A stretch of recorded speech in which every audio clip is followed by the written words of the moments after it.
What's up, YouTube? Welcome to the 19th installment of Hippies and Pancakes. As usual, I got my brother Q Waves with me. What's good? I got D with me. What's up, people? Yeah. Today, I told the guys, man, the topic is gonna be family, but of course, as you know how we do, we talk about everything on here. But it's crazy. You started off with Pooh Shiesty, right? What you think about the new 1017? They cool. Like, what you think about the whole new Gucci Mane period? Because like he came back and reinvented himself, but he did it in a way like how Master P did that shit. What you mean by that? Like, you remember, he had No Limit, then he bankrupted him. So he came back with No Limit again, but he rebranded as the new No Limit. Mm-hmm. That's what he did. He came back and he not 1017 no more. He came back, he the new 1017. So it's still 1017, but they just add something else on it just because for legal purposes, because he probably can't. Yeah, I think that's the fastest way to any contracts he might have had, any legal, anything that might be tied up. Somebody might have a piece of 1017 as a proper like that, so he could just drop all that shit. Yeah, let me drop all them fucking legal shit I have right here, take my own personal money, I'll make a whole new jump, and I'll dead all these contracts. You know what I mean? He signed, I ain't gonna lie, Gucci signed the most artists this year, man. Gucci signed the most artists this year. I think he ready for a takeover though. Gucci Mane, the biggest A&R in the South. He had more motherfuckers under him that did something to anybody. But like they might not have all did it with him.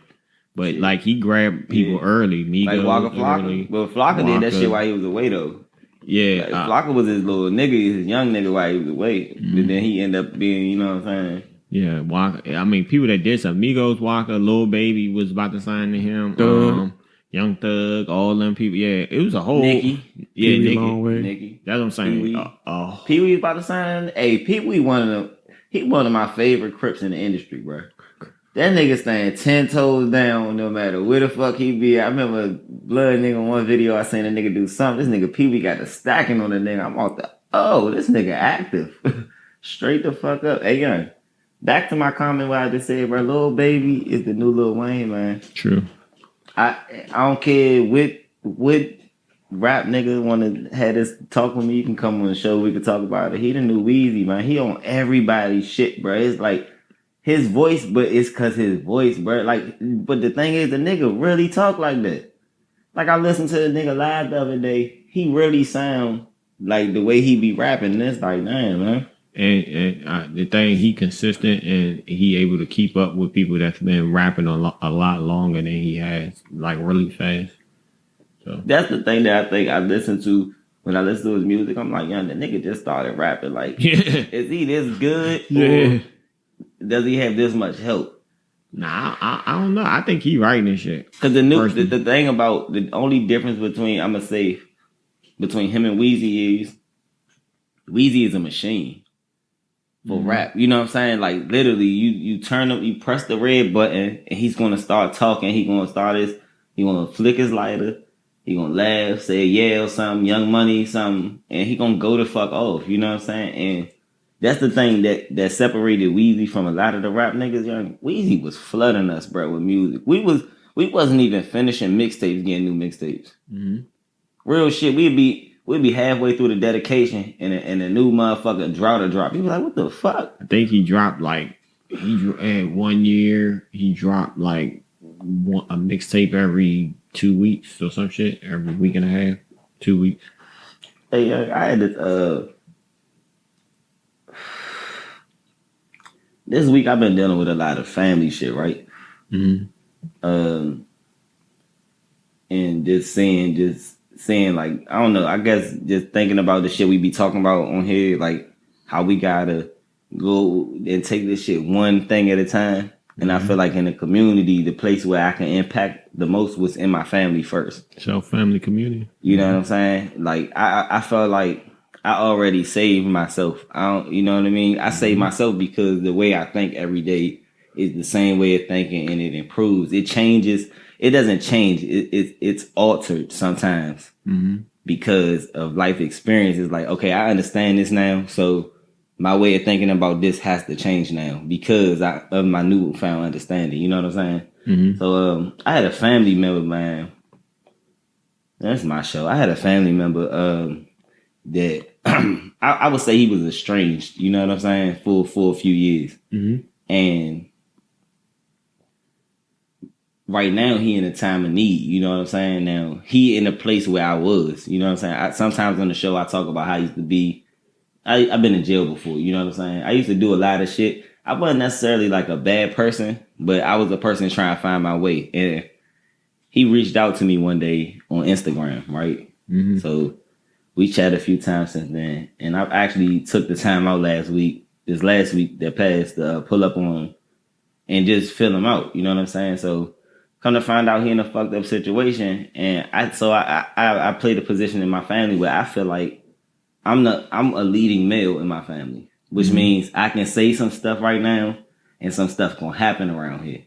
You know what I'm saying? Like, and that's how men supposed to feel around their families. If you don't got that kind of influence, you need to step your shit up.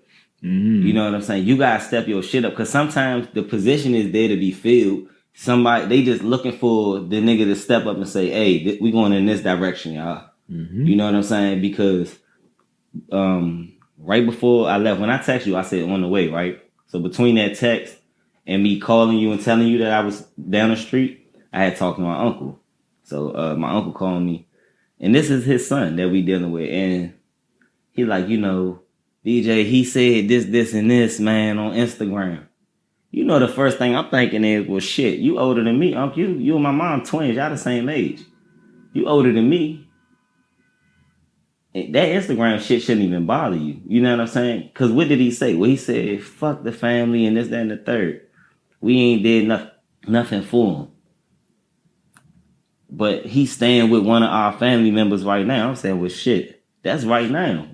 You can't be trying to act like the stuff you did today fix the past. It don't fix the past. You know what I'm saying? That boy hurt. He hurt. And that's the problem with our families is we be having trauma or see the other one in need and be quick to want to turn them into the opposition, like, and then and still want to play the Karen role. It's like if you care about me, young, care about me when I'm on crack and I'm strung out too. That's right. Care about me when I'm down and out too. You know what I'm saying? Like, cause if y'all my friends, if I see you not in this position or you falling off, it's my duty to say to my friend, hey, bro, get the fuck back up. You remember when you was talking about owning properties? When you was telling me to go buy shit, how you tell me that? Look at me, bro. I own 12 properties in the city now. You know what I'm saying? What you doing? Here, let me put you back in position, please. Like, I need you out here. You was a good man. These people don't be seeing the value in their own family, but can see the value in other people outside their family. And I don't get that. You know what I'm saying? I don't get that when we are tribal people. We tribal people. We tribal as fuck. It's a reason niggas from the south side, we south side niggas. Niggas from uptown niggas. You know what I'm saying? We tribal, period. We just tribal by nature. You know what I'm saying? We running these little huddles. Little families. You feel what I'm saying? Little communities and shit. So, yep. I made a phone call to my cousin the other day and played his case, you know, for him, because I felt like he needed help. He was asking me for help, but he would ask me because he felt like I can relate. I feel like, you know, this nigga, all niggas probably can relate to me. He done heard stuff about me before he met me, so he probably thinking like, if anybody in his family can know what the fuck to do at this point in life, it's gonna be this nigga. So he found me. I gave him the guidance. And I also let him know what's real, like, you know, you can't be on no nut shit or anything like that. But when it came down to like the stuff with my uncle and shit calling me, I'm like, bro, this your own son. You gotta want to help him, even if you gotta realize the part you didn't play. You know what I'm saying? Like, little kids, little boys, man, we be a lot of stuff count to us that people don't think count. Like me, I'm glad I had uncles. I never had big brothers. So I had uncles. My uncles in my mind, they are my big brothers. And then I got an older cousin. One older cousin. That's a male. One. He's my big brother. You know what I'm saying? I look up to this nigga to this day. Like, and if it wasn't for a lot of stuff, he the reason, even like with family life, like my cousin, with family life, I look to him. for how to move to be a dad. You know what I'm saying? Stuff like that. I don't look at him to be a rapper because that's not my role model for rap. But for what I look up to him for, that's what I look up to him for. Yeah. But I don't think the community put enough emphasis on community. You know what I'm saying? Like, as soon as black people come together, niggas like, oh, niggas, man. It's always people that want to be divisive. And the other day, yesterday, I reached out. I seen this post. It said, "Dear black women, we love you. Sincerely, black men." I sent it to some people personally. I remember I told you about sis. I had to tap in on her shit last week. I sent it to her personally. You know what I'm saying? Because I wanted her to know it's still all love. You know what I'm saying? Even though we gonna have times where we ain't agreeing with each other, we don't need to agree out loud. Like, families need to stop doing that shit, ousting each other, right. Going to tell outsiders what's going on. Like, that's like making fun of your folks when you like, oh, he a fucked up person, he fucked up. It's like, what you want me to jump in that bandwagon and be like, yeah, fuck that nigga too? How I'm gonna say fuck him when you talking to me and your blood coursing through his veins? If your blood's sacred, your blood, you my family. You feel like your blood is sacred to me. That's why we having this conversation. If your blood is coursing through his veins and your blood is sacred to me, his blood equals your blood. How am I not supposed to treat him the same way? It's a lot of shit that we should have turned our back on you about. Like, what did Bro, he's 16 and he get locked up. That's what I'm saying. Oh, he a youngin' too. Come on, man. I don't know. At that age, I think anybody should be able to fuck up. Yeah, yeah, not just anything, but yeah, you make mistakes. It's not going. That's what I'm saying. I'm like, and then I'm telling him all. He's like, yeah, but difference is, DJ, you learned a lesson. They didn't learn a lesson. You learned a lesson. I'm like, bruh, not at 16. Yeah, he's still an adolescent. I did not learn my lesson. I don't need nobody to think that I had this shit figured out. I don't have it figured out now, but right. At 16, I did not have this figured out. I knew what I wanted to do, but I did not have this shit figured out to the point where, you know, like, I came up with a solid plan. He's 16. I'm like, hey, bro, I can shortcut you 10 years, because at 26, I'm telling you, ain't nobody, man, I started walking towards the vision. You feel what I'm saying? Yeah. And I felt like I told him, I had a conversation with him the other night. I said, bro, 26, it took me 26 years just to find my way. I can spare you 10 years right now if you just listen to me. Yeah, but it's to get the people, I mean, you're doing the right thing. That's all I'm going to say. Keep doing what you're doing, because hopefully he can listen and receive it, mm-hmm. and take the advantage. Tell him, you see farther when you stand on the shoulder of giants, you know what I mean, mm-hmm. than you ever could see by yourself. So, I mean, all of us, like, once you learn that it's better to learn from other people and you can get way faster farther, mm-hmm. then you know. So, yeah, you doing the right thing. I don't want to discourage it at all. But it's just hard to get people, sometimes to get people to drink, even though the water is right in front of them. But that's because I think people think that because they be trying to lead everybody to the lake. Yeah. And everybody not trying to drink. I don't know whether it's you. I don't know who I was talking to, but somebody said to me, like, sometimes people don't love themselves like you love them. Yeah. Did you say that to me? Mm-hmm. Well, I told somebody that this week. Mm-hmm. I said somebody told me. I forgot who said it, but when you said that shit, bro, that shit was so real, bro. That shit was so real that that's what made me see family different. Because I'm like, some of my family members, I can't get upset because I love them more than they love themselves. Mm-hmm. But all I can do is keep loving them. I can't stop loving them either. That's what the rest of that conversation I felt like could have been, was that I can't stop loving that person. Like, this shit unconditional. Unconditional mean no conditions. There is none. Well, it just took the conditions out. You love the person, but you don't allow the love that you have for the person to kill you or hurt you or destroy you. I learned you gotta learn to love from a distance too. Yeah. That's the only caveat I ever have about that, is just making sure that you take care of yourself and you don't allow your love for somebody else to consume you and control you and then put you in position to to take you out the game, then you can't help anybody. I realized that too. That's why I had to take the steps that I took this week. You know what I'm saying?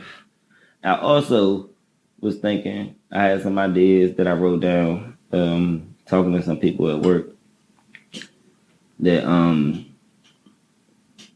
don't like how, like, my cousin made me realize how much is other people like him. Like, one day I was walking down the street, seen this dude, he was walking quick, like he was on a move, right? And I spied him, like I was just walking too one day. I don't be walking because I drive, but I just happen to be walking.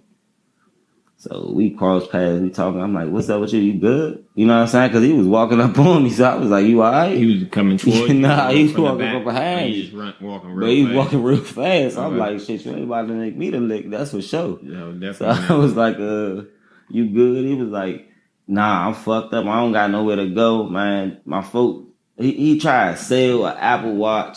Then the nigga took the junk from him because he said it was his or some shit like that, right?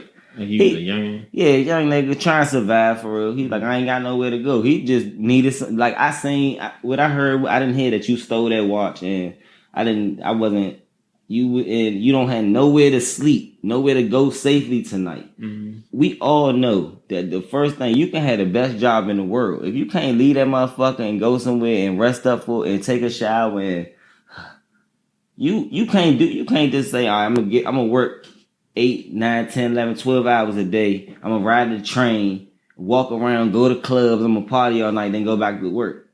Right. Because the world is still moving when niggas sleep. You can still move around and go and find shit to get into and travel and shit and waste time. But it's just, you need that rest. You know what I'm saying? So I felt like with my cousin, it made me realize how much it's other people like him. Because I met that boy before this week happened.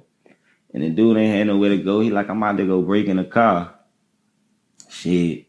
I'm gonna try. I don't know. He had a dumbass plan. It was half baked as fuck. I ain't gonna lie, but I was just like, I mean, he got a plan. Fuck it. If you get locked up, you can get locked up if you get caught in the car. He's like, yeah, man, but I ain't got nowhere to go, so you want to sleep in jail. You know what I'm saying? Like, I had a conversation with him to try to persuade him not to do it without telling him, hey, don't do that shit. Because I don't know the nigga. He ain't gonna who the fuck am I? You know what I'm saying? So I realized that, man, we need a place for these guys to go, like somewhere for them to sleep. You know what I'm saying? Not a jail though, not somewhere where you kidnapping kids every night because they out too late because they don't have nowhere to go with the truancy shit, the curfew shit they got in the city. Like I think we need to solve that problem. You know what I'm saying? For real. Like they need to bring back the Big Brother programs in the city and shit like that. What would a possible solution for that look like? A building, or at least like a property, like some space first. You know what I'm saying? And I know one night my cousins, they was out too late, and the police came and got them for the curfew. They took them to a boys and girls club, right? I think that a place like that, like a haven, is necessary because some kids might go out and get caught on purpose. You know what I'm saying? But and I think it's fucked up that a grown man can go and sleep at a homeless shelter where a child don't have nowhere to go. So a child can't go to a homeless shelter? I never knew of children like really going and checking in being able to check in a homeless shelter every night. Like basically, imagine having a building, right? Like that's a homeless shelter that I can go get a caseworker that can go and register me in school for this school zone. They can register me in school. I can go here every day. Like my life fucked up at home. I need somewhere to go where I can have an address to go to school. Mm-hmm. And then if I'm old enough, I can have an address to go to school and work. You know what I'm saying? Up into a certain age. Like they got places like that. But I feel like they need more of that shit, bro. And they need to have it, like they need more of that. Because families is getting dismantled daily, bro. People going to jail for life daily. People getting hooked on drugs. Today is somebody's first time taking a drug, and it's not going to be their last time. They about to love it. You know what I'm saying? That's statistics. Somebody is getting addicted every day. Mm-hmm. You know what I'm saying? Somebody is making a decision that's going to change their life today, right now, while we talking. And that's going to dismantle their whole family. It's going to set their whole family back 25 years. Yeah. You know what I'm saying? And a lot of these people, like I used to think that I wanted to like do a nonprofit with, because I'm so into the music, where we have a place where the kids can come record and shit like that, and it's being taught as an industry, not just as a hobby. Because as we see, it's a business. You know what I'm saying? These boys, like the rappers we were just talking about, these guys are brands. They brand names in people's house. Like my little kids, my daughter and them, they be singing rappers' music and shit in the house, and I be like, they be like, oh, it's cute. Look, she does something in my head. Like, damn, she singing this nigga music. His brand strong as shit. You hear me? Like, off of YouTube, you hear me? I be like, cause she know my shit when it come on, cause I'm her dad. But I'm in my head like, dang, these niggas effective as fuck. Cause the videos, you know what I'm saying, they the product. The videos and the interviews and shit, those the commercials. Yeah. You know what I'm saying? Then you got the commercials that they doing for any of the other brands, the Sprites and shit like that. Like, I don't know, like, this shit wicked, and we can really sit here and teach our kids like that really want to do that shit. We can down like shortcut them straight to the industry and treat it like a trade, because that's what it is. You know what I'm saying? You got some schools that will take and teach producers and stuff, but you're gonna pay out the asshole to learn that shit. You know what I'm saying? That should be taught as like a curriculum in college at this point, being as though that's something that's unique to our country, the music industry. It's something that like we put out that the world really absorbed. Yeah, the music industry is crazy how they allowed to operate. It's just crazy. Like the contracts and the non showing of actual revenues. Like what is the stream worth? You know what I mean? How you getting your money? How this is happening? What counts for what? All that shit. Like the music industry, who controls all of that? Like how you go platinum now? How many streams is a platinum sale? It's not a million.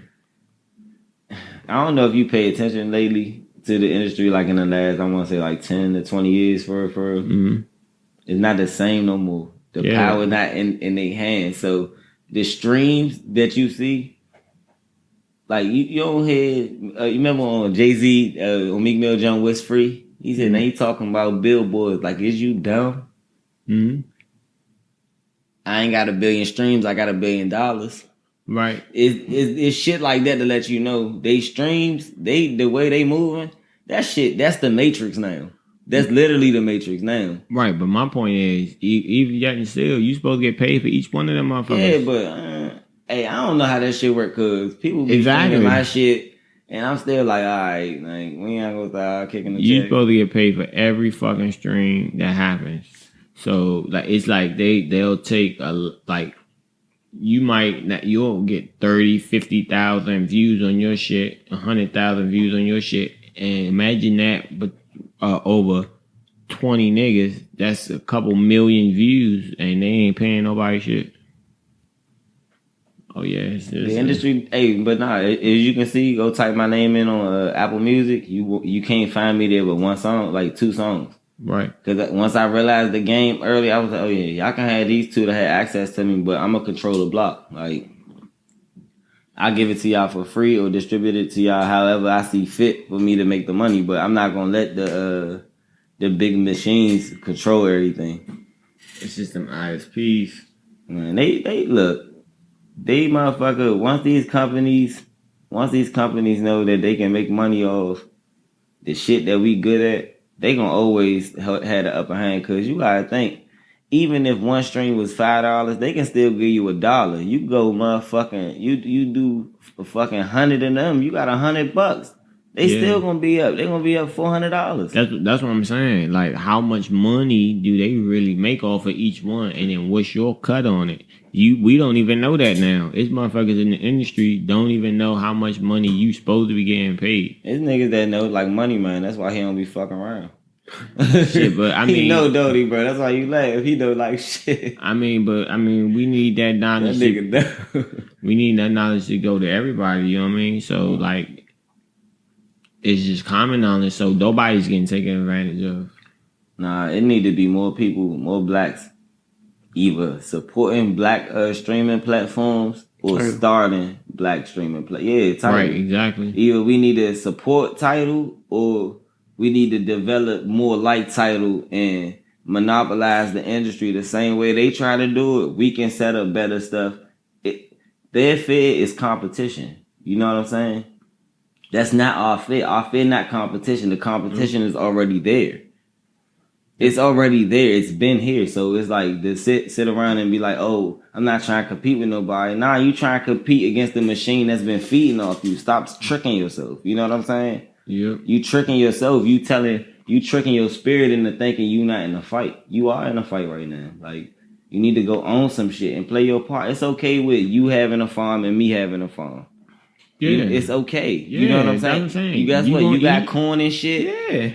You know what I'm saying? I got fucking candy yams over this motherfucking peanuts. Like, nigga, you might grow green shit. I gotta grow shit that ain't nothing green growing over here. Everything in the ground, potatoes and shit. You feel what I'm saying? Now we both got shit to bring to the table. Yeah.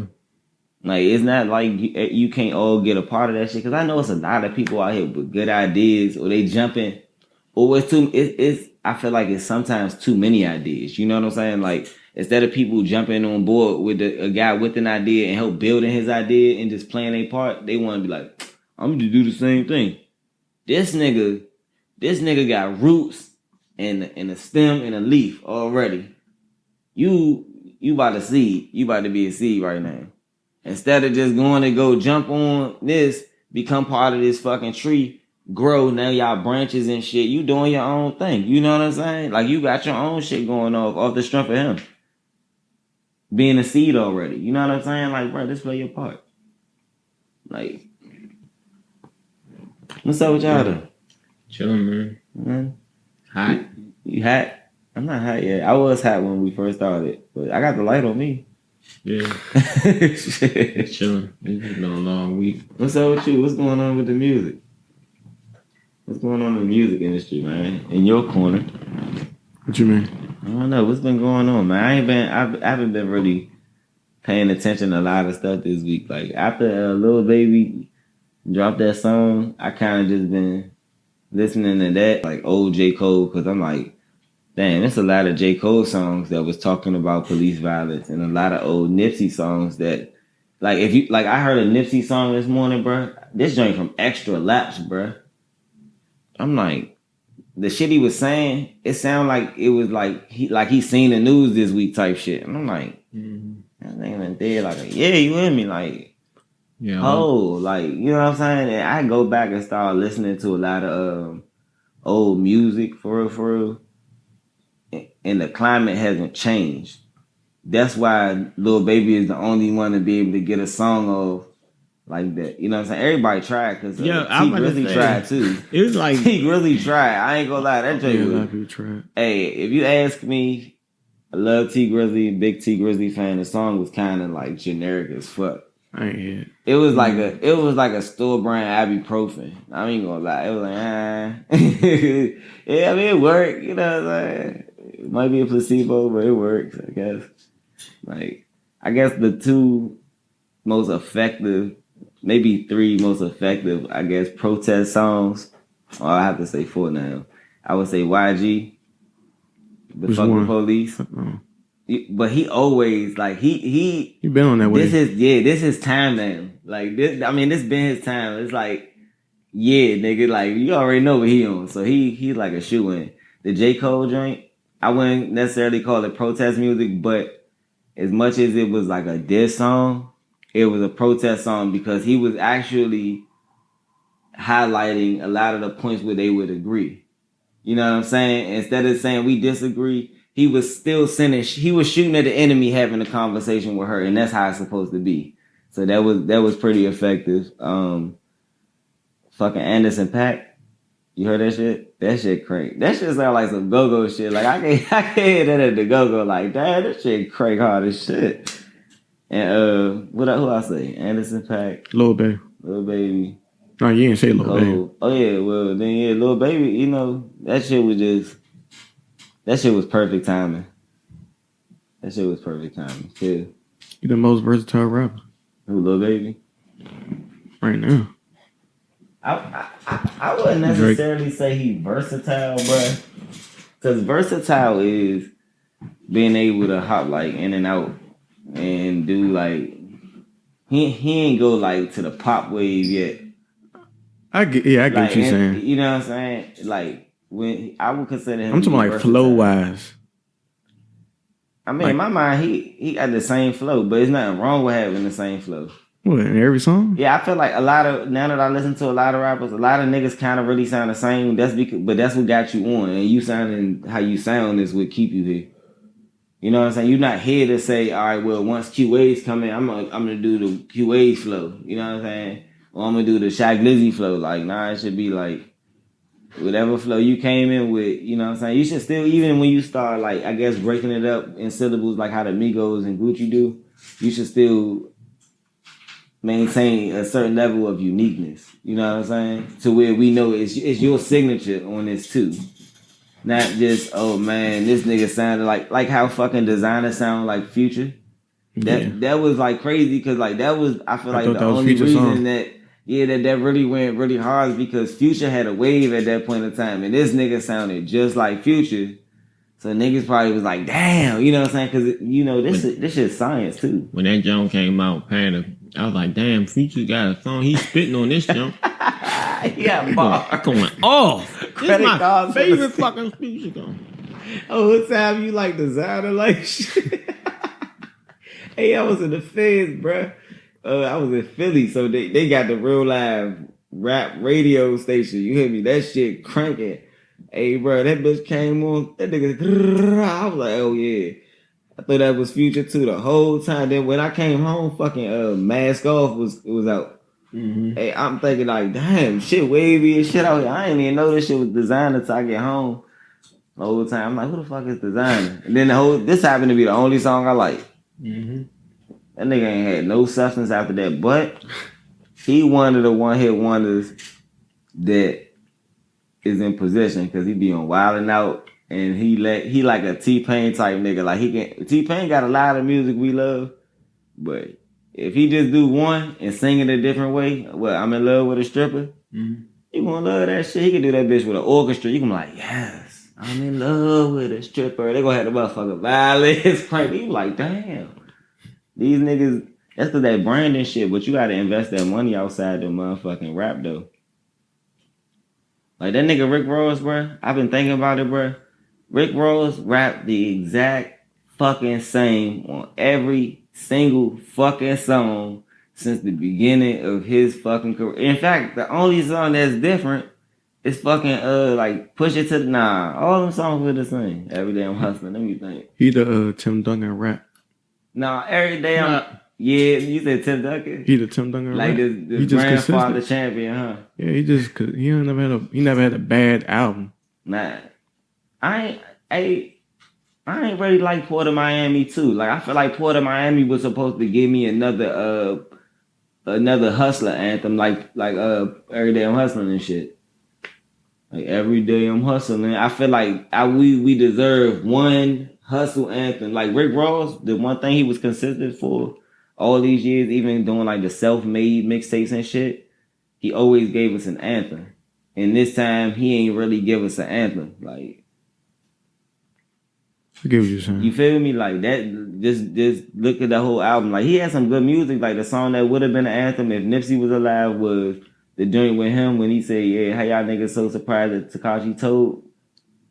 That shit could have been an anthem. It was him, Nip, and Tiana Taylor. That would have been beautiful for the summer. You know what I'm saying? Especially with Nipsey coming off victory lap and all the work he would have. You know what I'm saying? That shit would have been a nice play, but it's like he ain't really. He dropped the best album that year. Who? Nipsey, 2018.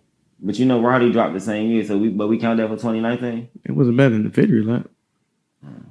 Roddy dropped 2019 though, right? So his last year, man. Oh, all right. 2018 best album. I don't remember no albums, bro. Yeah, Daytona, Dream. Right. Daytona was fire. Yeah, Meek Mill Championships. He did drop the best album, but it wasn't because he died. It wasn't even because he died. Every joint on there was a radio hit. Like everyone on there, I wanted to see a video for. I wanted to hear on the radio. It wasn't a bad song on the whole album. Not one song would I skip over on that bitch. Drake, it's Drake though. It's Drake. Like he always, it's like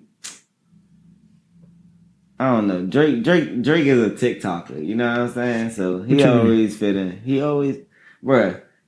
He got the motherfucking what's the joint? I Just Flipped the Switch. That album dropped a minute. Way, and then somebody made a motherfucking TikTok about this shit, and it just became a challenge. Yeah. Like, how the fuck he do that, bro? Like, I don't really kind of count him as a GOAT. Like, why not? Because I feel like he a plant. I feel like he here to control how they see the culture. He don't get in trouble, none of that shit. That ain't what rap is, man. We was troublemakers that found a way. You know what I'm saying? Like, I don't know. I'm just not that big of a Drake fan as I used to be. That's just what it is. Like, I don't think he be making, like, I used to think he made, like, big boss moves, like, when he was taking Sprite deals and shit. Like, he got a Nike deal and shit. But it's just, like, I don't know. I just expect more from rappers. Like, I like when rappers do more than just be rappers. Like, he probably doing stuff. It just ain't announcing. But then he also Canadian, too. So that's why he not, like, really my favorite. Like, I'm not Canadian at all.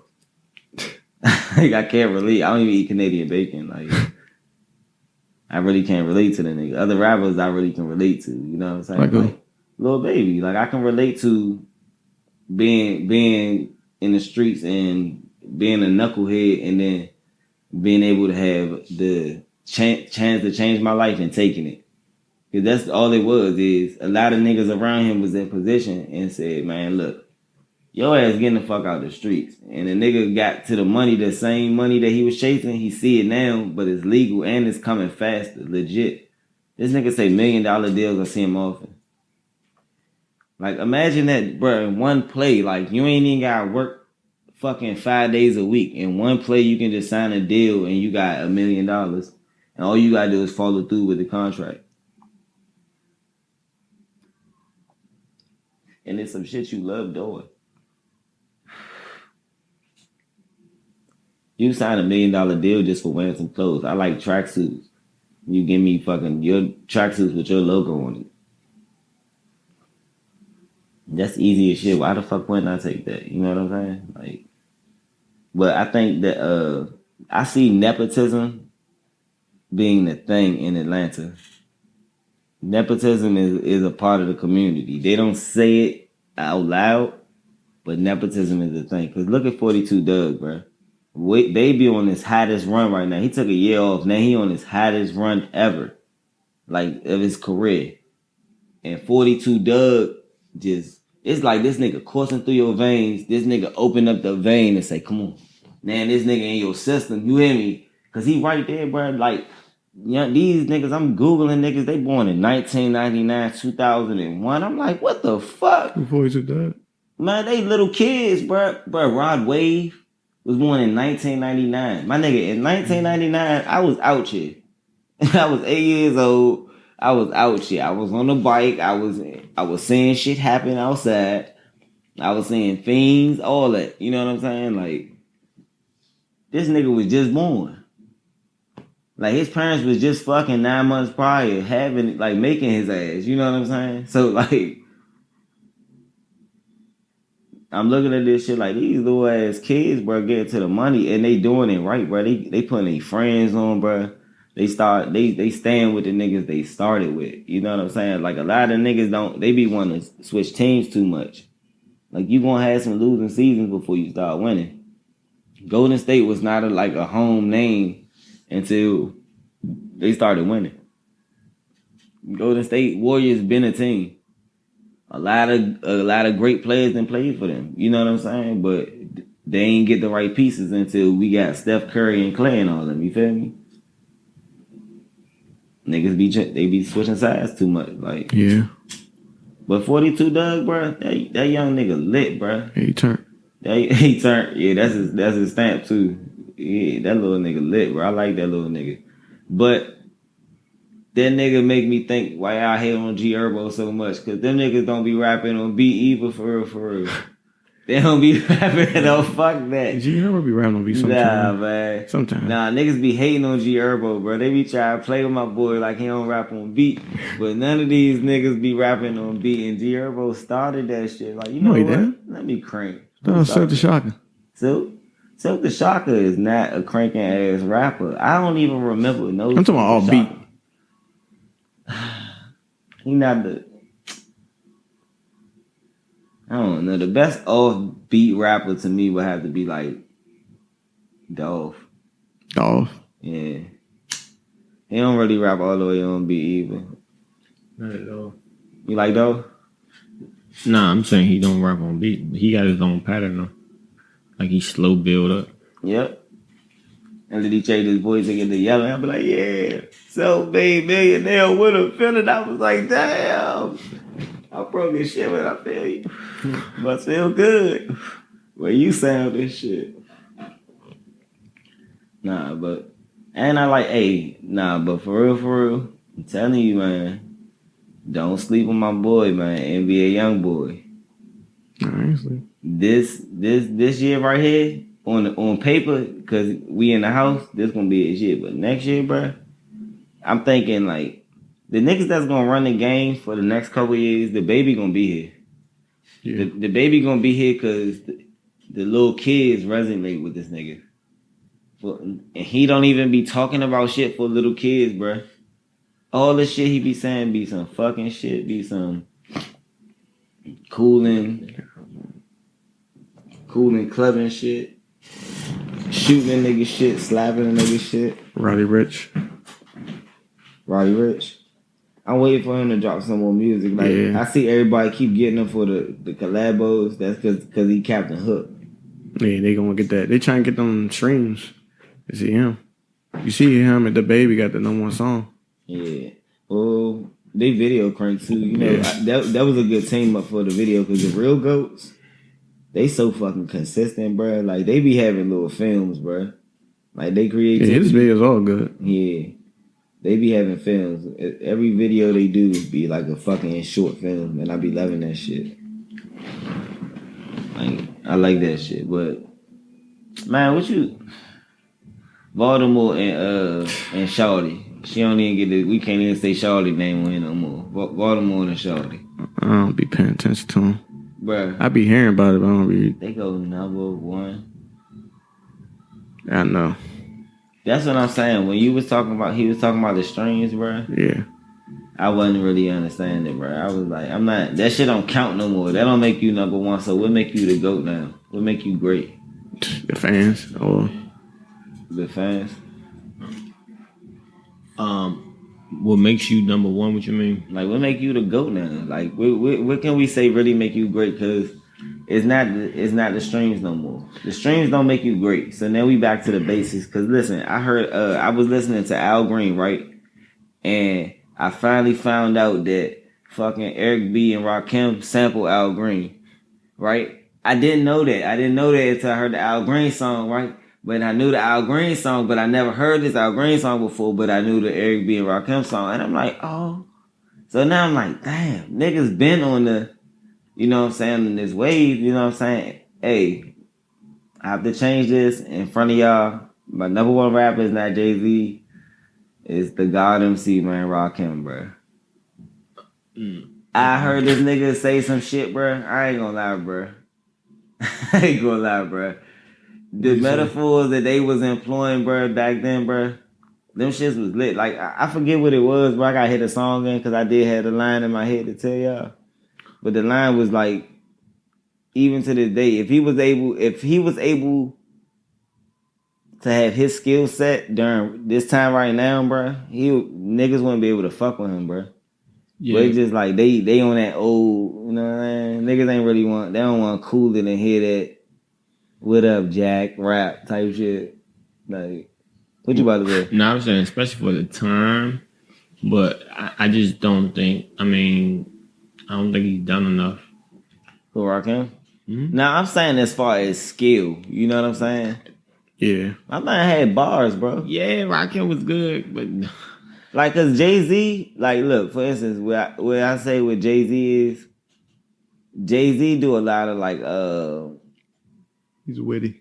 yeah, it's spoken word and it's a lot of wit. So with that, that's the reason we like Drake. You know what I'm saying? Because Drake witty as fuck too. But then not only is he witty, but he's audacious as well. Like, you be like, damn, the audacity of this nigga to say some shit like that. But then with it is a certain confidence that make you feel like it's true. Yeah. You know what I'm saying? So you like, damn, you like that can solidify him. You know what I'm saying? These niggas, bro, don't be really having no bars, bro. They say shit that rhyme and that's catchy, but it don't really be some shit that be like, you gotta step back and let a picture be painted before you understand the line. Yeah, it don't mean anything. Nothing at all. Nothing. I mean, or it'll be some obvious ass shit like police be killing these niggas in the streets. You be like, and then they be like, something that just happens to rhyme with that, like, oh yeah, so I stay with the heat. You be like, yeah, nigga, yeah. I be like, I mean, it rhymes. Okay, now you arming yourselves. Okay, yeah, it's a certain fire behind the line, but it's like that don't really. It's no message behind. You know, the word. it ain't even no. It's not even clever. It's not. Yeah. I like you to try to trick me with these raps. Like, I like to have to hear Kendrick Lamar song in 5 years from now and be like, damn, that's what the fuck this nigga meant all this time. Yeah. You know what I'm saying? Like, damn, like this, I need to be able to listen to this over and over again and grow with this. Cause a lot of this music, bro, is just like, it's wave. Mm-hmm. And it's like, nothing on, like, y'all, oh man, rest in peace to Huey, man. Y'all know Huey? Pop Lock and Drop It dude, he died, man. Yeah, that's crazy. I seen that shit, I was like, damn, he did give us a nice little pop lock. And they remixed that bitch and it was cranking. Yeah. Yeah, T-Pain on that bitch too. T-Pain was hot too at that time. Y'all don't sleep with my boy. Yeah, he was. Yeah, T-Pain was definitely the fucking shit. T-Pain, his royalties, he good forever. Yeah. He got a lot of people sampling him. T-Pain is fucking everybody. T-Pain son, he is auto-tune. Hey man, what the fuck is Akon mission in life, y'all feel like? Let me ask y'all that. Other than the other thing he did, I support him. Like, he built his own city. Yeah. What you feel like his mission is though? Like, do you feel like this nigga, like, what he just trying? Do you think he just said, fuck it, I got my money and I'm about to go start my own place so I can be in charge? Or well, this nigga building Wakanda? The thing, I don't have any criticisms about it, but it was a nice play. He played his cards right and put it together. He said he got it, the idea, because it just to service his needs as trying to perform and trying to operate in these areas. They don't have this infrastructure. He needs to bring infrastructure. He knows people that need it. It's like good. It's like a win-win because I need these people in this area and these people need this in this area. You know what I mean? So let's put it all together, make some things happen, and not talk about it. And then he can like have stadiums, he can perform, receive revenue, and have other people come to perform and bring revenue to the continent, not just the area, but to the continent itself. Control where commerce is made, and that's how we start having power. Where Africa get to say stuff up in these conferences, and it's gonna hold weight. Like we exporting all of these natural resources. Because if I was running one of these countries, I would just be investing all of my money into bringing craftsmen to my country and making the might industry. try to kill him because you know what would be a threat. You know, would be a severe threat. What's that? Is a united Africa. Oh yeah, a united continent. But see, they gonna have a lot of colonization to fight too. Yeah, that's exactly what I was gonna say. So that's the thing. Like this world, if it don't end before it get good, it's more war that's gonna have to come. It's more blood that's gonna have to be shed because men not gonna understand shit. I'm gonna say this because you know you familiar with the Cuban Missile Crisis. Mm-hmm. All right, so I was thinking that you would be. So I did some research on it because I'm reading. I started reading The Spook That Sat by the Door, and they mentioned the Bay of Pigs in like the first like 6 pages. So I stopped and I started Googling the Bay of Pigs, and then it led to the Cuban Missile Crisis. So the Cuban Missile Crisis, right? The Cuban Missile Crisis was Russia. The whole problem was Russia were going to have arms and firing range of the United States in Cuba, because Cuba only like 1,000 miles off the coast of Florida. Right. And they was going to feel like they was going to be able to have firing power, be able to push a button and do something to them. Right. But the whole problem was, the only reason that was a problem, to me saying that out loud, that is a problem. Like, yeah, why would I want them to be able to fire on us? But they also had missiles that they just set up in Turkey. We set up missiles in Turkey. Yeah, you feel me? So they just set up missiles in Turkey, the United States. Right. Set up missiles in Turkey and trying to figure out why they would want to be able to shoot. Now, Castro wasn't on no beef and shit with the United States or with nobody. He just want his people to live. Basically, this nigga controlling the island. Or islands, you know what I'm saying? It's Cuba. It's just water surrounding Cuba. That bitch sitting in the middle of the fucking ocean, for real. So, with that being said, you know what I'm saying? They offered, Russia basically was trying to pawn them for real, and say, let me put some missiles here so we can be ready to blow over here. He ain't really with this shit, but then as a business move, you gotta take it like, you know what? Yeah, y'all can put y'all arms here, but that's because we need military power. We only an island for real. As long as we got somebody like a big military power backing us, because you gotta know we was beefing with Russia. To this day we beefing with Russia, but that's that old way, that shit that make America great again shit. That's what that Trump talking about. That shit that during the time when we was scared, but he don't want us to be scared of Russia because he fucking with Russia. But he wants us to live in that same heightened fear. You know what I'm saying? And that the Cuban Missile Crisis helped me understand how this country really worked. They use fear and misinformation to control the masses. Yes. You know what I'm saying? Because it's like, I would think that it's bad that a country got missiles, but then now I feel like I'm a general of people. So now me being a general of people, I feel like I would want, if me and you beefing, I want shooters in your neighborhood. You feel what I'm saying? Think of it like that. We at war, or we could be at war. We at peace, but I got niggas in your hood. You know what I'm saying? So for sure, I got information coming in. You know what I'm saying? About what's going on your blocks. But then if it's wartime, you know what I'm saying? I could push a button and already hit you like this before I send all this shit over here your way. You know what I'm saying? Already set up to where they got military bases everywhere in the world, but you ain't not one military base set up in America right now. Right. Not on no American territories. Nothing. Ain't no fucking Russian base in Puerto Rico. Right. None of that. You know what I'm saying? Because they realize we control the Western Hemisphere. For sure. We control the whole Western Hemisphere. Yeah, I don't think nobody would doubt that. We control pretty much the world. So. Yeah, the world. Yeah, I mean, China and Russia, they have a lot of Asia on lock. I don't know, because for some reason, it's always this threat. But I feel like if Africa was to come together, like with Akon Vision, you know what I'm saying, and having other people think like that, bro, we'd be able to have that bargaining to where the black person will have to have more value again. Value gonna have to be restored, and because like even in the Americas, if they never want to change their ways and their views, we still gonna be represented as a different kind to everybody else because they gonna know, because with our continent back, you know what I'm saying? Yeah, when it, like you said earlier, it's a lot of imperialism, a lot of systemic legal racism that's against Africa, is in Africa. But the thing about Africa is being so big, it's so diverse because humans were there so much longer than the rest of the world. We were in Africa for hundreds of thousands of years before we left Africa. Mm-hmm. So that's why, like you said earlier, we're so tribal.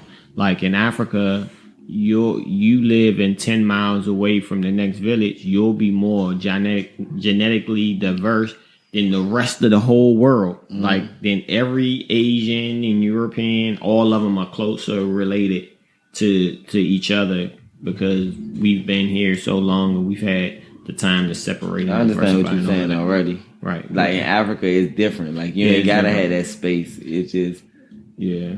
So it's a lot of different cultures, and I think coming together would more so is to educate its own population and like you said earlier, use its resources in Africa and not exporting everything. So why you don't feel like I feel like this? Us being, I guess I'm not even gonna say stolen. Us being stolen from Africa. Mm-hmm. How come what do you think? Why Africa never say, "Hey, y'all can come back here. Let us get our folks back"? Well, it's very complex. Like we were, if you really get into it, a lot of the kingdoms at the time were peaceful kingdoms. We were like, they were like really like paradises. Like our people, in the Congo. I was just watching a documentary on this, but the king, he had sent a letter to the king of Belgium. Right. They raped the Congo, and he was like, "Hey, your people are. We're getting reports that our people are being snatched and sold into slavery. Could you stop doing that, or get some control of your people before we had to do something?" And then they was like, "Nah, we ain't doing that. What you talking about?" He's like, "Y'all got a whole lot of people there. Y'all ain't missing nobody," type of shit. You know what I mean? Instead of like not even treating them like they're on equal level type shit. Yeah, like, oh yeah, y'all great. Yeah. They inferior. Yeah, and it was just a lot of coordinated attacks against people that they didn't even. We you come with an open hand. Meanwhile, the other person has a dagger behind their back type of shit. You know what I mean? I understand. So we really. And again, like we was talking about in last week's podcast, like once you created a slave economy, when now for me to make money, I need to sell slaves. For you to make money, you need to sell slaves. So we're going to war with each other, and then whoever gets loses, we're going to take them people and put them into slavery. So we're depopulating ourselves of manpower. So then when a foreign invader does come, we don't have the people, the population to really stand up. We don't have the people to be united. And then you get those mental prisons and those mental shackles. You get those placed on people. What they were really good at, man. They just, like I say, I look at homesteading. I've been studying homesteading and farming. And when you start looking at how a lot of you can train animals to do certain things, and then you can remove the restraints, and they'll still stop at the same line, and there's no gate right there, and turn like around. Right. Unlock the doors, but they won't leave. Type of shit, you know. Tie a horse to a chair and they not gonna move. Yeah, type of shit. Yeah, I get it. Yeah, so it's been a lot of those mental things put on us, but it was coordinated. It was literally coordinated around the world. It was like, hey, you can go here and get people from these countries. You know what I mean? I'll sell some to you. Because people always talking about the slave trade, the Atlantic slave trade. But that shit was in Atlantic. That shit was in India. A lot of slaves went to India. Most slaves went to Brazil and South America and then North America. We were being enslaved far before the mid-Atlantic slave trade. We were slaves to Persia. Yeah. I mean, but see, slavery, it wasn't only Africans, because people in African kingdoms in Africa at certain points of time had slaves. But the very specific thing about African slavery in this last round of slavery, because there are still slaves all around the world. Like, people act like it doesn't exist anymore. But anyway. It's just a thing of the past. Huh? Yeah, they think it's a thing of the past. No, slavery still exists. But the thing that I forgot my point, but it's outlawed, but it exists. Go ahead. Yeah, the shit in some places it's pretty much not outlawed. It's like it is the law of the land. Like it's slavery in China, slavery in Africa, slavery in America, slavery in Europe. Like slavery is all over the place. Like they were just saying, like if you ever been in these rural parts of the country and you have a wealthy landowner that owns the town. and everybody lives in the town and you're all subsistent off of this person providing you with a job. This is where your family is. You don't really have an education, no knowledge of the outside world. You could essentially be living like a slave and you're not even on the sharecroppers and things like that. People still have these arrangements where they're living on someone's land and working for them for free, type of shit. And their whole family is doing it. You're not a slave. You could leave whenever you want to, but your ass can't leave, type of thing. And that goes on in America still to the day. But I mean, I don't know. It gets really complicated. It's something that for myself is like, all right, this is what happened. Know what happened. Know your past so you won't repeat it. But it's like, and with that, that mean that you gotta, with the rebellion, you gotta see it through. It's nothing wrong with rebelling against the system, right? It's nothing at all wrong with that. Right. I think that bridging the gap with the generations, that need to happen. There need to be something to happen right now because that's unity as well. Because like the older generation think that the younger generation being wild, and the younger generation don't give a fuck about what the older generation think. Yeah. It's not that we saying y'all wrong. We just saying we don't give a fuck about what y'all talking about because y'all tried that. Yeah, we tried it with y'all. Yeah, we not living through that shit. And we not about to sit here and go through this shit. And we feel like if we can stop it today or this year, we gonna stop it today or this year. Yeah. We not gonna keep being passive about this shit because I seen a meme with the Black Lives Matter, the leader, right? He was on the news. And the lady was like talking about violence and shit like that. And he stated the same argument that I come with when if anybody gonna ask me why do I support the violence and shit that's going on, is because I'm not a fool to think that I'm gonna be non-violent with the people who are violent with me. If you coming at me swinging, you trying to harm me, I'm not about to say, hey, let me talk to you. Boom. Now my eye gone, I can't see. Hey, let me talk to you. Boom. Now my other eye gone, I can't see. Hey, let me talk to you. Boom. Now my lips swell, I can't talk. You feel what I'm saying? Yeah, I definitely agree with that. It's just it's been a lot of legislation posed. Man, we need to make citizens arrest. We got powers that we already have. We need to make citizens arrest and call, and it's people in every corner that anybody that can think that they want to fight, it's a cause and a movement already dedicated to that. Right now, the time to go and join and say your piece. If you a motherfucking you good with your words, go to these town halls and stuff. Well, I don't think citizens arrest. I don't think lock these fuckers up if they doing if I see a cop I see a cop beating on the person. And we go and we press down on the cop and we lock his ass up and we hold him and the person till they get dead. Both of their ass go to jail. You broke the law and you breaking the fucking law. Do you think it's gonna go like that? I feel like you got, listen. It's 3 levels to this, right? It's 3 levels to wanting shit to happen, right? You got a person that's gonna hate something with their heart, that's gonna see it going on and be like, man, I don't like that. That's wrong. Then you got the second person that's gonna say, man, hey, I don't like that. That's wrong. They're gonna say it with their mouth. Then you got a third person. The third kind of person is the person that's willing to do level 1 and level 2, but he also willing to do the level 3 thing, which is to make change with his hands. You know what I'm saying? You feel me? Like, and I feel like we all can be in agreement to that. You got a person that can say, I don't like slavery, but they don't say it with their mouth. It's here. And then you got the person that say, hey, I don't like slavery. And then, or today is typing it on the phone, being on Twitter and shit. Then you got the people that say, hey, I don't like slavery. Or I don't like what's going on. And they gonna say, we not gonna let you do that. If I see a person getting arrested or see a person in a situation that I know, like this, in this social climate now, like I told you, I seen a guy at the beach and he was sitting down on the curb in handcuffs. Black guy, a couple white cops. Hey, walked up between the cops and looked at him in his eyes and said, hey, are you okay? He smirked and said, yeah. I said, nah, are you okay? You know what I'm saying? We need to do more of that and more of when you see, if I see a motherfucker like in a position where they get kneed like George Floyd, you know what I'm saying?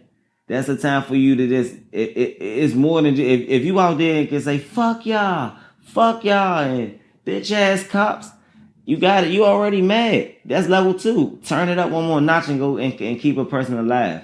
And because guess what? Well, the thing about that is you have a very vast potential of losing your own life because they are shooting motherfuckers. But it's more of us than what's gonna make them stop? Because the marching is it make it seem like the social media trying to portray it like they standing down. You see them taking knees and stuff. Kaepernick took a knee. Y'all should have listened to it when Cap took his knee for everybody.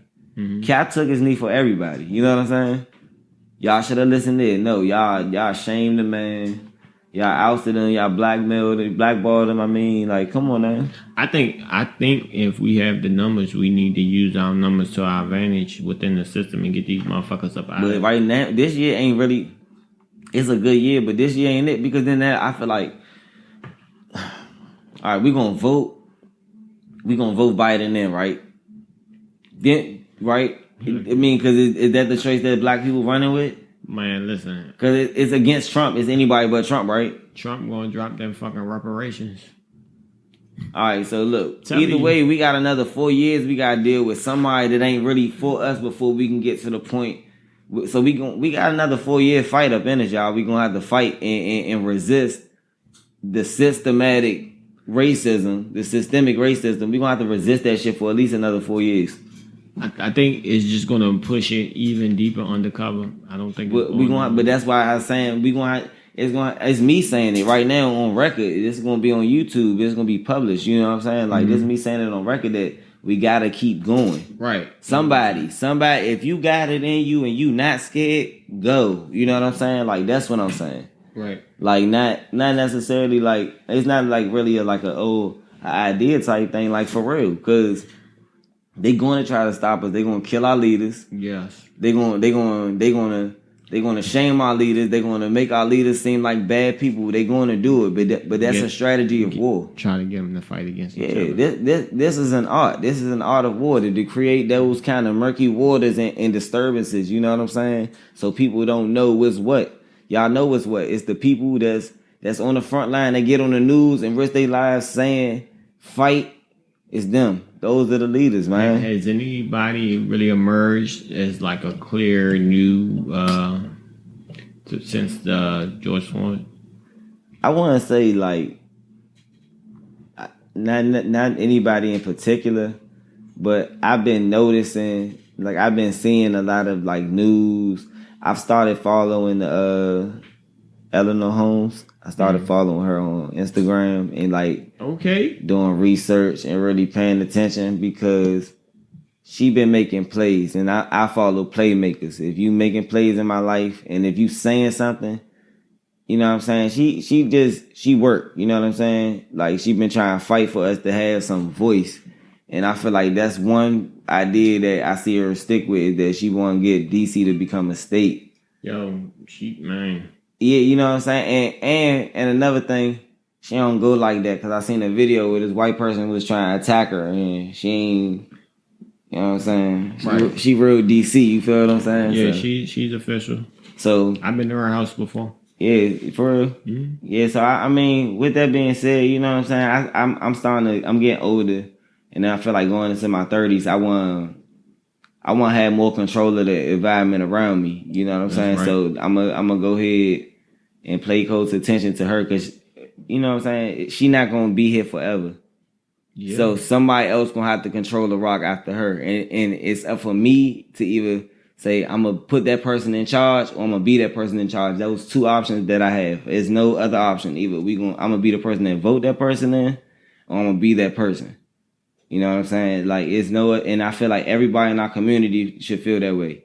Either you are the person that's going to make sure the community good or you're going to vote that person in. But we not going to let them choose who our voice is anymore and all that. It's a new city, man. Nah, real shit. We not going to let them choose because obviously we just got the House voted us to have statehood.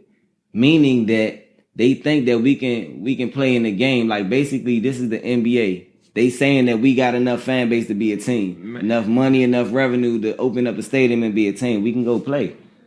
You know what I'm saying? So that means once we get control of the money, go ahead. Say what you want to say. If we can just get through this, the Senate. I've been talking. I actually like the round number of 50 states. I would like just try to give. I like 51. The odd number is offset it because I feel like then we can change the electoral college to say 1 vote per state, and if 49 states vote, or you know what I'm saying, like we can do it like that. No, yeah, it's a lot of things. I'm just saying, I just like the round number of the just flat 50. But that's neither here nor there. I just want the representation because once we get it, hopefully Puerto Rico can get it. Hopefully the Virgin Islands can get it. Hopefully Guam can get it. It's a lot of people that need it, but like we are pretty much the wealthiest. Puerto Rico would be a dope ass state too. Puerto Rico would be another like the East Coast Hawaii for real. I mean, it is. It was till they yeah. You know another thing that I knew about the Cuban Missile Crisis. Talking about it, that stood out to me. It was the reason America was mad is because Fidel Castro did not want Hershey and all these companies. They was known for their sugar, and they had they was over there and basically enslaving the people. They had a factory set up, and then was working the people to work the fields to produce the sugar and shit because they was producing a lot of sugar. That's why Russia made an agreement to buy 80% of their sugar crops. 80% is a big number for a business. You know what I'm saying? Like for sure this year 80% good. Right. I could take a 20% loss and we still okay. Right. You know, but you're not about to take that loss because that other 20% either gonna go to you or somebody else. Right. That 20% could just stay there. Right, because the biggest part is done with. Right. You feel me? So like, with that being said, they always real big on pressing down on that shit. That's it. Like, but I'm trying to say like it's the same conditions with Puerto Rico being a U.S. territory, so it's protected. Like if somebody want to attack that jump, we gonna go spank them. But we don't really take care of them. They don't get no. We control them, but they on their own. Yeah. Just like DC, like I said, it's not just DC. DC, Guam, U.S. Virgin Islands. But we got a little more protection than Puerto Rico. Like, ain't nobody about to slide on us, though. Nah, exactly. Ain't nobody gonna slide. Somebody can slide on Puerto Rico. Well, we still the nation capital, so yeah, somebody gonna slide on Puerto Rico. We're the second most surveilled city in America. I want to say first or second. We top 2. Oh hell yeah! I can believe it. I know they watch me. I'm used to being. Hell yeah. That's why we the best performers in the city, man. Because they always watching us. Fuck But I really hope we get full control of our budgets. I would like to see good 52, 53 states. That'd be nice. Yeah. Again, even 54. Like holla at Cuba. Stop being dicks. Yeah, I mean, stop it. They stay 1,000 miles off Florida, bro. It would be a lot of. Yeah, I'm saying though, man, it's a new world, man. We got new people heading in these countries. We not the only country that's looking to change. Right. It's everybody. It's not about being modern. It's about being better. You know what I'm saying? The thing about all of this shit that drives me crazy is we literally spent the money to make it so everybody could have been okay. We could have wrote off all the notes for 6 months. The amount of money we spent, we could have wrote off everything off for 6 months. Made sure nobody, like, they give the money to the base and the base pays it up. They always give the money to the top and say trickle it down, but it never happens. This shit just drives me crazy. Like, I don't want to get into all the financial collapses and all of that shit. But when you said it though, I was thinking like, damn. That's just, only because the nigga up top know that he gonna either get his fair cut or he gonna have to take a loss. But if you give it to the base, you have a possibility of not getting it. Like it when you get it to the base, you have less control over what happens because it could be all right. I got the money to pay, but I'm not gonna pay. I'm gonna do something else. That's why they don't want the people to control the money. Right? They want the people who have. They want them to control the money. This was the Commonwealth country. If you get a job, I control that. Yeah. Commonwealth country is trying to be different. Things like nah, but we be going to jail more. It don't have to be like that. That's the thing. All of this stuff can change, and I'm fine. I'm really glad that people are starting to realize that all of these rules that people think are set in stone, all of these statues and these foundations and all of this bullshit, we can change all that shit. Because amendment means change. But because it's only us. we are responsible for us. Like, how we gonna let some niggas from 200 years ago tell us what to do? That's like my grandfather from 200 years ago be like, when that motherfucking Derek born, he better not become a motherfucking rapper. Like, that's what I'm saying. Like, I'm gonna let this nigga from 200 years ago tell me what to do. Like open your eyes. We need to have a real sit down, restructuring of the fucking how things are run. I mean, again, it's going to take power and control from people that have historically been protected and have the power and control. So they're not going to willingly give it up. Like, you saw how quick motherfuckers they giving up cops left and right. They were like, fuck that. All right, just stop riding. We will reduce them, or at least say we will reduce them. Nah, cops, but I definitely see cops getting fired. Like, I think 3 cops somewhere, I forgot what it was. I think, was it in Minnesota? They was caught saying some racist shit. I would like. Where was it? They told me they're gonna kill some black people. I don't know what they said. Threat. 3 of them, right? Yeah. But I would like to more see making cops a part of our fucking communities and get rid of the stigma, so good people that actually care about the community would be able or willing to police like it. Like, make the police again. Like, have these niggas out here helping old ladies cross the street. Man, have them out here, you know what I'm saying? Hey, y'all, stop fighting and stop being so fucking aggressive. De-escalate situations. Be trained on how to de-escalate.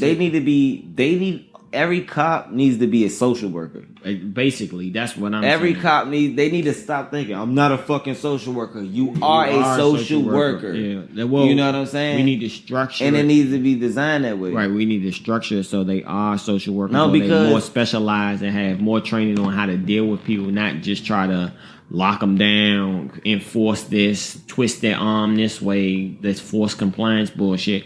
Because whenever you're forced to comply by physical means, you're gonna resist. You're gonna resist or have resentment. You know, and the resentment can be more dangerous than the resistance. I mean, people get arrested for resisting arrest, and but that's what it's crazy because the kids. It's like y'all scaring the kids, and if you don't see that you became like the stormtrooper, you know what I'm saying? Like we see y'all like, oh, we tense up. You're not just doing that to grown-ups, you know what I'm saying? So that's who you are now. You made yourself the boogeyman, not you, but as a whole. So like as a whole, a vast majority, like you said, I feel like I was thinking about that on the way here. That like, do I say some fucked up shit that go against what I believe or what I stand on this show? Like, we need the police. Like, is that some shit I need to be saying with the image that I want to portray or the person that I feel like I am? And I'm like, I'm gonna stand on that. We need a force or a type of policing of the people. Right. But I don't think that it's the way that it's done. I'm not with it. Wrong. It's like to get people and lock them up. Like, it's not making the community better. The way that we enforce our laws does not make the community or the country better. Right. It does not. It is a negative impact on the country. It sends them, like, literally, illegit is set up to send them into slavery. It wastes money. I mean, not waste, because people are profiting from this. So, as long as it's certain things, if you allow people to make money off of it or extreme profits, it's going to be corrupted. Like our healthcare system. How you're allowed to do things is totally corrupt, and you don't have any control, any knowledge of any of the practices that these healthcare providers are giving you. You're allowed to incentivize drug dealing. Right. And I can be a medical representative, work for a medical corporation, incentivize a doctor to prescribe drugs to people. Right. So I can give you allotment of drugs, front you some work, and say, move these, and I got you. And I got you. You know what? Hey, you know what, sir? You come in here with a code. I'm like, you know what? I think you got fluid in your lungs. Let me give you this. How the fuck is that legal? This is what I'm saying. We got to close these loopholes. If you ready to die, we gonna talk about that, because you know they kill people for it. Big Farm don't like niggas. Hey, listen, they don't like niggas like us. That's why I be saying I don't say everything. Nah, my conversation the same as that rolling 60s Crip they killed. Like, I'm on the same shit. They gonna have to do me the same way. Because it's definitely, I'm gonna tell you some shit that's what I talked at the start of the show. I ain't even touch on it. So I worked with a coworker the other day, and he told me, you know what I'm saying, long story short, you know, his sister passed away with COVID-19. And he said he felt like it was workplace negligence, you know what I'm saying? And you know what I'm saying? So I'm sitting up here and I'm thinking to myself, like, that's crazy, because people think that motherfuckers gonna have lawsuits and get money and shit like that. And everybody don't want the money. They want people to know the truth. That these jobs really out here and they really covering shit up. Oh yeah. You know what I'm saying? Oh yes. Oh yes. And these places really covering shit up. And I feel like this to all the people that, you know what I'm saying, that's out there that have watched this, that lost somebody, you know what I'm saying? My deepest condolences, but definitely. The government fucked up, man. And I feel like when you got these chances for your loved one and for whoever to expose the truth, man, God got your back. And follow through, you know what I'm saying? Because God is the truth. You feel me? Like a lot of this stuff that's going on when old boy, you know, told me what happened, I just like was feeling like, damn, like that could have been my sister. You know what I'm saying? And if y'all had been lying, and with the platform that I have right here and this everything that I built up until this point, bro, I would take everything that I got behind me and push it to that, because it's like y'all not about to just lie. You know what I'm saying? Y'all sitting up here covering up. This is like covering up, this is covering up 9/11 right now.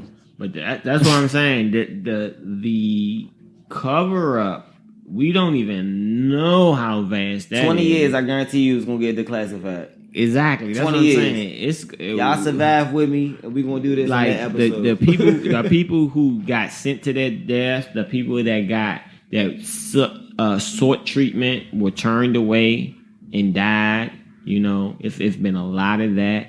It happened to somebody I know. They went in there. They said they might have it or something. They just sent them home, and then they told another person I know. They said that they had it, and they sent them home to their family. And one of the person in their family, I know personally, got asthma. So why would you send that person home in there with another compromised person? Well, I mean, at that point, you got to quarantine that person. You can't send them back to compromise the other person. Well, the United States government's official position was to self-quarantine. So that means if you have these symptoms, you need to go and be in a damn room. family and kill your folks. No, but you shouldn't interact with them. So they were saying they basically put the onus on the individual to protect themselves. You know, during the quarantine, we all gain sovereignty. That's basically what you're saying. Not some more, right? Some, but not really, because they telling us every fucking thing to do. Nah, we was left to fend for ourselves. As you was left to fend for yourself. Yes, we were left to fend for ourselves. You could if you were sick and they told you had it.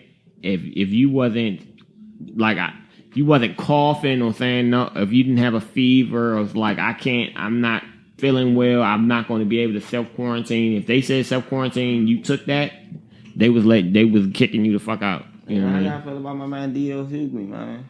Yeah, I mean, same thing. Like he caught it. I think that's the case of them giving cashes to sheikhs, though, man.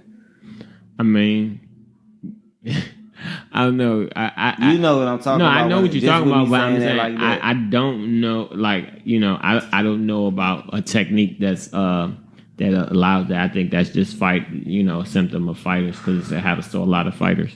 So I'm with, like, you know, I know the government. Man. I know, but what I'm saying, I know the United States government does everything that we bash other nations to do. Like, oh, he's saying this shit ain't real. Give it to him, and so he can make it real. We have secret police. We have unwarranted searches. We have secret prisons. We have people who are prisoned without trial. We have political prisoners that's never going to see any justice or courtroom. And they 1,000 miles off of Florida.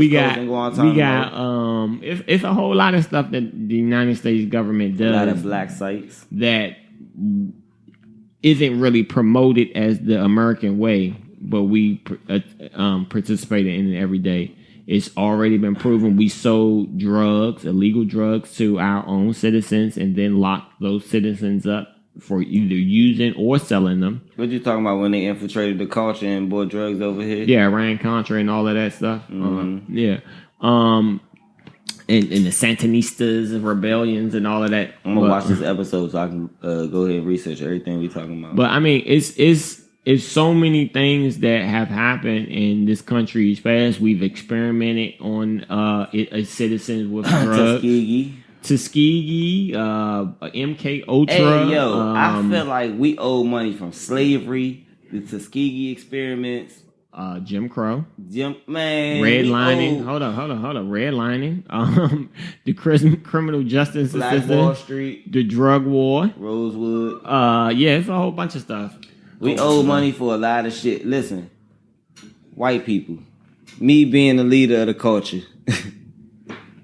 you can't make what has been done right, but you can change the future. Right. You can change the future. Yeah. That's me saying that. I don't care what y'all get Al Sharpton on the TV to say. Fuck you, Al Sharpton. I don't care what you get. We not going to divide out people. We not. He might be lost. We want to live in harmony. You know what I'm saying? We know we got some knuckleheads and misfits. Right. And so do y'all. Exactly. You know what I'm saying? We got, statistically speaking, you all have more people on welfare than we do. Exactly. So, higher percentage of them. With that being said, if y'all take away all the wicked shit that, you know what I'm saying, the program that y'all stole from the Black Panther Party, by the way, the WIC program that came from the Panthers in Oakland, mm-hmm. They set up programs to where the mothers was able to get food and education for their children because the people wasn't being taken care of. But you know what I'm saying? Obviously, we contribute, you know what I'm saying, to the American dream. Right. Not just to society. We contribute to the dream. We made... It was our lack thereof that makes their dream possible. The fact that they put us in a position to be slaves and us having to find ways out in developing the WIC program, you know what I'm saying? It was shit like that make why people fly from thousands of miles away to come here and try to change their lives. It just let people be free, you know what I'm saying? Like all the oppression, I guess it'd be too much to ask for the world to be free, so I'm gonna just speak for my people here. Let us live, you know what I'm saying? We could even have it's two outcomes to this. You can have a society within society, or we can have one society. But either way, it's going to be a separation of classes. You know what I'm saying? Either y'all, the haves is going to say, all right, look, let's just play fair. We already up points. You know what I'm saying? All we can do is go up more. 1% has more than the 99%. You already up more. You know what I'm saying? So with you already being up more, you know what I'm saying? Like, if you know it's going to take a nigga a couple lifetimes to catch up, that's okay. You know what I'm saying? Because guess what? You already got the money for your couple lifetimes to go ahead and buy stock on Mars and shit. And buy land on Mars and real estate on Mars. Because you already know the world already conquered. No matter how y'all see it, either a country going to gain one more part of the country or a country going to gain one more part of the country. Or it's going to stay the same. Yeah, I'm my long-term goals is to found some communities in these rural parts of America. It's a lot of country that is empty. This is a big country. We focus on the coast, but it's a lot of. I've been looking at like places that have good transportation networks that used to be established. There's a lot of abandoned infrastructure that we can modernize. Like West Virginia, right? It's all over the place. Hey, we ain't even gotta go far. We go to it's West all V. over the place. We go to West V and set some shit up. I'm looking at fucking Capitol Heights. A lot of the country, no, because a lot of the country still built a lot of the country infrastructure, like you're saying, is still built like the 1930s for real. Yeah, but if you go with a concerted effort and go and rebuild it and like start building it block by block, rerunning the wires and like you could set up. But that take capital. Let's get the money. But with the systemic racism comes them denying us for loans. Us already, you know what I'm saying? I ain't even gonna hold y'all. I'm 26 years old. Mm-hmm. No, I'm lying like shit. I'm 29 years old. I'm 29 years old. I never had a credit card, none of that shit. Never really had no credit, so I'm just now starting to build my credit. Mm-hmm. That's a problem because that's the equity thing. Like I feel like if I never used my credit before and this is my first time starting, I should have like some good credit or good enough credit to start building credit. You know what I'm saying? And that's not how this shit work.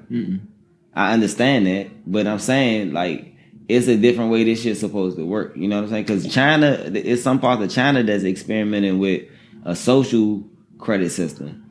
Yeah, where if you a good person, then your credit is better. Yeah, we had a company trying to do that. Well, we do have a company and they do clout rankings. Give people like credit based upon their followers and the influence that they have. But like I don't know. We have the money to do whatever we want.